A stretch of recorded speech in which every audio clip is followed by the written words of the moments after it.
What is it like to be a child in custody? This exploration delves into secure settings, the risks children face, and effective strategies for improvement. Discover how education and care transform outcomes. Children may be placed in secure settings for welfare or justice reasons. Secure children's homes are run by local authorities for the youngest and most vulnerable. Young offender institutions cater to older children with larger populations. Secure training centers, now mostly closed, were for younger children. Secure schools focus on education within custody. Welfare placements protect children from self-harm, authorized by courts. Justice placements involve remand or custodial sentences. Managed by the Youth Custody Service, they focus on the criminal process. Welfare duties apply throughout. Both routes address distinct needs but share common goals. Local authorities run secure children's homes under Ofsted regulation. They provide high-ratio care for the most vulnerable. Combining care and security, they operate on both welfare and justice grounds. These homes closely resemble residential childcare settings. They prioritize relational, care-led models.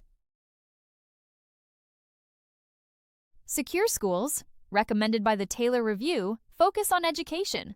Oasis Restore, the first, opened in 2024. They prioritize learning, health, and relationships. Managed by education providers, not the prison service. Secure schools embody the belief in education as a change agent. Ofsted inspects secure children's homes, while HM Inspectorate of Prisons oversees young offender institutions. Secure schools are also inspected by Ofsted. Inspections ensure safety, quality of care, and preparation for release. Independent services advocate for children's treatment. Children maintain rights to education and health care in custody. Force and separation must be lawful and recorded. Complaints and advocacy access are essential. Safeguarding duties remain applicable. Custody does not negate children's rights. At 18, children may transfer to adult prisons. This shift poses significant risks. Specialist services may be necessary for some children. Placement decisions aim for safety and suitability. Local authorities maintain parenting duties. The Youth Custody Service decides placements based on several factors. Age, maturity, and vulnerability influence decisions. Limited availability can affect placement suitability. Younger children should ideally be in secure children's homes. Understanding the system beyond buildings is crucial. Secure settings concentrate children with high adversity. Many have care experience and special needs. Adverse childhood experiences link to lifelong harm. Settings must work hard to avoid worsening these issues. The environment contributes significantly to outcomes. Poor outcomes span several domains, including physical health.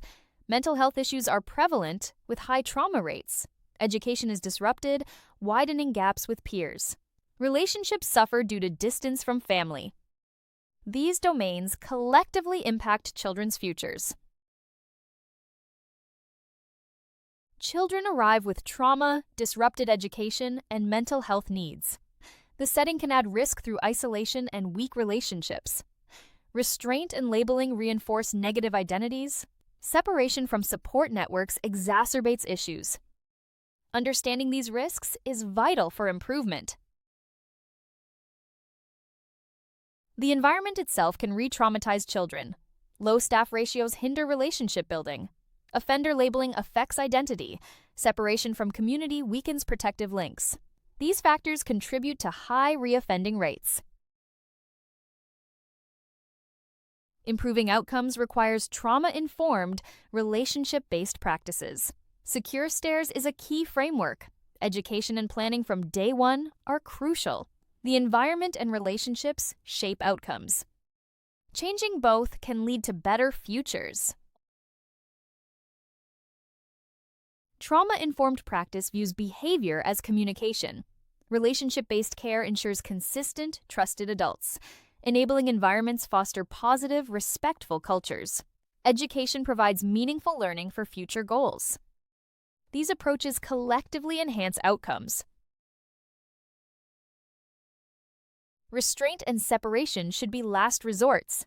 De-escalation and relationships prevent crises. Long periods of isolation damage mental health. Debriefing turns incidents into learning opportunities. Good practice involves knowing what to reduce. Maintaining family contact is crucial. Protecting identity and culture helps preserve self-worth. Education continuity prevents falling behind. Linking to community services supports reintegration. Connections are vital for successful resettlement. Resettlement planning starts on arrival. Multi-agency collaboration ensures alignment. A consistent key person supports continuity. The goal is a seamless transition post-release. Trauma-informed, relationship-based practice underpins this process. Consider a 16-year-old with trauma entering custody. In a relationship-based setting, his needs are understood. Education and family contact continue, with a release plan from day one. In a large setting, he's more likely restrained and isolated. Environment and relationships dictate outcomes. Homes must stay connected through visits and calls. Keeping placements open provides stability, contributing to planning aids resettlement. Preparing for return ensures a smooth transition. These actions support the child during custody. Ensure accommodation and support are ready pre-release. A familiar adult should meet the child. Quickly re-establish routine while allowing adjustment. Keep multi-agency plans active post-release. Resettlement is a continuous process. Understanding secure settings reveals the impact of environment and relationships. Effective strategies focus on trauma-informed, relationship-based practices. Education and planning are key to improving outcomes.